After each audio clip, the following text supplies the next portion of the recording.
ABSA Corporate and Investment Banking, we are invested in your story, and we invite you to write it with us because your story matters. ABSA. Hello, welcome to the show. It's the Money and Markets Show, and I'm Charles Boji, your host. Now, one of the problems that Uganda is grappling with, like many other developing economies, is the one of unemployment, especially among its young people. Now, there have been several suggestions on where Uganda should look to fight this huge task or Achillean task that is grappling with.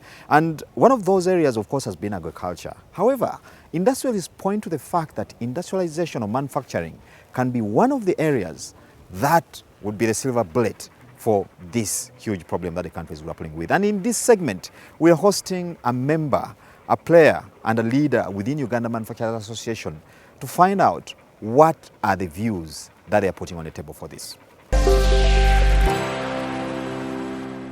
Manufacturers as a sector, manufacturing as a sector, or the industrial sector naturally is a leading job provider or unemployment base for many of the Ugandans. Why? Because it provides a stable job over a period of time, number one.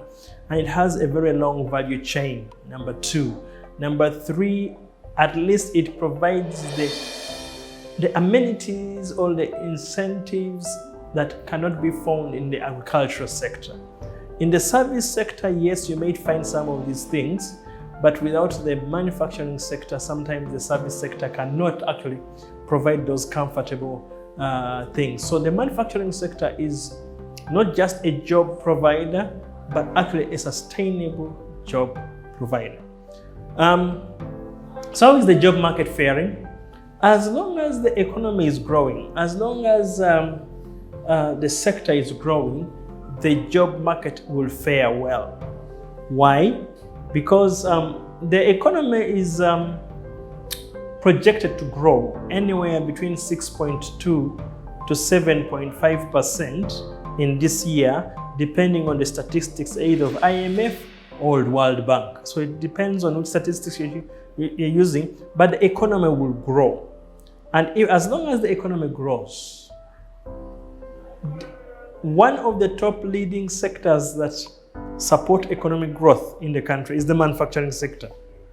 So if the manufacturing sector grows faster than the average, then the jobs will be well. The challenge is when the manufacturing sector grows at a slower rate than the average economic growth, then jobs naturally will not be made as fast as it would have been envisaged. At policy level, what must be done to create more jobs at government level? Is government supporting the private sector enough? Now, for you to grow jobs, you must know where to invest. The government always tries to put for the private sector a conducive environment. In other words, we have moved away from the intermittent policy changes in terms of taxation. We have moved away from the intermittent budget changes. So these days, the budget is a little bit more predictable. We have also seen government trying to ensure that there is a trajectory in reduction of electricity costs through the Electricity Regulatory Authority. We have seen the government trying to ensure that the Uganda National Bureau of Standards, which is one of our leading partners, is well funded. To have the small, medium enterprises have their products quickly certified. So the government in its way has tried. Whether that is enough or not is another question. Recall that every single year we are adding to the job market 600,000 young people. Now, this is going to take more than just the private sector creating jobs. It has to be a concerted effort between government and the private sector. Now, and here private sector, I really mean in those sectors which are job guzzlers, those sectors which create jobs very quickly, or which have those value chains which create jobs very easily. For example, We know that 72% of our population is in agriculture. But the challenge with agriculture, it is intermittent. You have a season for planting, then weeding, harvesting, and all those are not really, you're not earning, then you harvest, then you earn, and so forth. But the beauty with the manufacturing sector is that seasonalities are nearly not there. So you can, if you invested properly in the manufacturing sector, you would be able to have more jobs. But also, funny enough, we are having now the NDP4, and we know that government is trying to see whether they can use tourism, they can use science and technology. But by and large, the drivers of the economy has always been industry. So we must focus completely on increasing the number of industries from the meager few thousand industries we have to tens of thousands of industries. Only then can this economy move really to a middle income state. As a country, we just need to focus on the human resource as well as on the industry sector.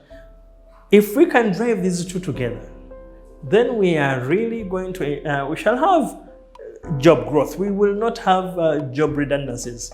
Remember, the population of Uganda is increasing by 3.2% per annum. Now, that literally means you're adding 1 million human beings into the population of Uganda every year. You only have one choice. You must industrialize as fast as you can, and therefore create jobs as fast as you can. Allow me to put a caveat and say that even as the National Development Plan 4 is focusing on the tenfold growth, there are very many sectors you can use to get you there. But literally, the sector which will get you there fastest is the industry sector. So focus a lot on increasing the number of industries we have in the country. Recall that every industry you set up literally brings in another industry. So the jobs that you create through industrialization are quite a lot. And therefore, technology from our perspective is only going to support us to increase the number of jobs. And so automation will not be as quick, and therefore the little automation that will come to Uganda is going to help us actually create more jobs. When it comes to job creation, when it comes to wealth creation, when it comes to growth of a country, there is no accelerator bigger than industrialization. Especially for a country like ours, which is a medium-sized country. If it's a small country like Liechtenstein, like Switzerland, like those small countries, you may use other avenues. But when it comes to a medium-sized country with a population size like that of Uganda approaching 50 million, with a birth rate of 3.2% per annum, there is no way you're going to grow the country, create jobs, other than ensuring faster growth in the industry sector. So I appeal to government that even as we start the NDP4, we focus on industrialization, not just in the theme of saying sustainable industrialization for growth, employment, and wealth creation, but actually in the activities. We must see a stronger manufacturing program or industrialization program. We must see a stronger agro-processing program. We must see more industrialization within the National Development Plan 4. Time now to take a very short commercial break. Money and Markets continues after this break.